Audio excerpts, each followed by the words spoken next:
La situation est préoccupante, voire sérieuse. La Cour des comptes étrille le gouvernement pour sa gestion des finances publiques dans son rapport annuel publié mardi, lui reprochant un scénario initial improbable pour 2024 et une trajectoire peu ambitieuse et fragile sur le déficit public. Sur plus de 700 pages, largement consacrées à l'adaptation au changement climatique, une quarantaine dresse comme chaque année un état des lieux global des finances publiques. Nous tirons 3 constats, préoccupants, inquiétants, très sérieux même, a affirmé Pierre Moscovici, premier président de l'institution, en présentant le rapport à la presse sous les dorures de la Grande Chambre. Le ministre de l'économie Bruno Le Maire les avait annoncés mi-février, en même temps qu'il avait abaissé la prévision de croissance française pour 2024 à 1%, contre 1,4% lorsque le budget avait été bâti, un scénario improbable dès le départ, estime la Cour. Ces annulations de crédit étaient impératives mais risquent de ne pas être suffisantes pour maintenir la trajectoire du déficit, a estimé M. Moscovici. Devant les journalistes, il a affirmé que les magistrats de la Cour n'étaient pas des austères qui veulent tout couper, mais qu'il fallait avoir une approche intelligente et subtile de la dépense publique. Trajectoire de déficit fragile. Car tout retard pris cette année risque de fragiliser, voire de rendre caduque la trajectoire de retour du déficit sous les 3% de déficit en 2027, note le rapport, qui ne prend pas en compte la révision à la hausse mercredi dernier du déficit public 2023, le gouvernement l'estimant désormais significativement au-dessus de l'objectif de 4,9% du PIB. Pour le moment, Bercy n'a pas révisé ses objectifs de déficit à court ou long terme. Mais avec le retard accumulé en 2023, l'écart à résorber est encore plus grand, prévient le président de la Cour des comptes.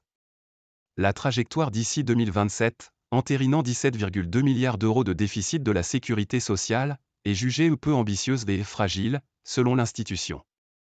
Elle ne comprend aucune marge de manœuvre en cas de scénario moins favorable, s'alarme le rapport, jugeant les prévisions gouvernementales de croissance et de plein emploi encore optimistes.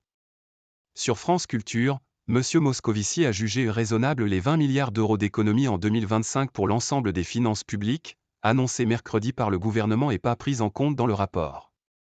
Mais il a souligné devant la presse qu'elles ne sont, comme pour le reste des 50 milliards d'euros d'économies nécessaires d'ici 2027, à ce stade pas documentées, ni étayées. Selon la Cour des comptes, ces économies seront d'autant plus difficiles à réaliser que la hausse des charges d'intérêt et de nombreuses lois de programmation sectorielle, défense, justice, intérieur, recherche, orientent déjà la dépense publique à la hausse, outre les futures dépenses sur la transition écologique. Podium de l'endettement.